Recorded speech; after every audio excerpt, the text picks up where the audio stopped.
Howdy y'all. So I figured it was about time I did an updated video on my simple shulker box loaders and unloaders. These are not one wide tileable, but the idea is if you're just building one of these things, you want to have something as simple as possible. I found a little simplification here on the unloader where this dropper is used instead of the rails that were here previously. So the wiring is quite a bit more compact. Now when the shulker box empties, this torch flickers on for a brief second, which unpowers this dropper briefly, which then goes through and dispenses a new shulker and removes the old one. As before, these hoppers can point any direction. You can have them pointing down to any side. I just have them going to these barrels so it's compact for this demo. When this runs out, it gets automatically replaced with a fresh one and the empty box goes in there. The one caveat that I didn't mention the last one is if this hopper runs out of items, for example, if this thing is processing items very quickly and this shulker runs out, there's a chance the empty boxes can end up in this hopper. Normally that shouldn't happen, and if you want to be extra safe, you could pre-fill it or have this system right here briefly lock that hopper when it swaps the boxes.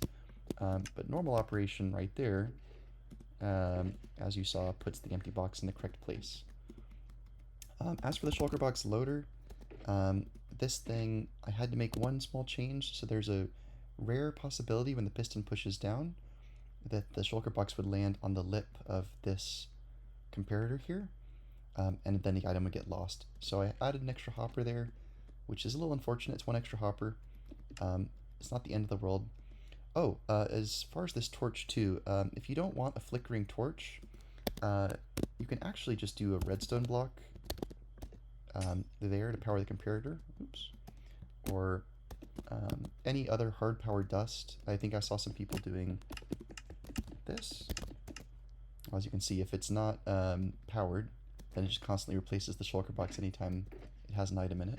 So ensuring it's powered from the side, make sure that the shulker box is only broken when it's completely filled.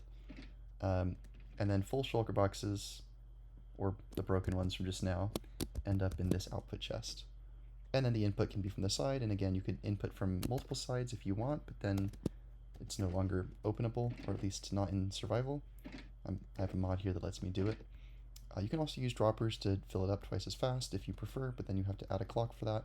This is just the simple layout on its own.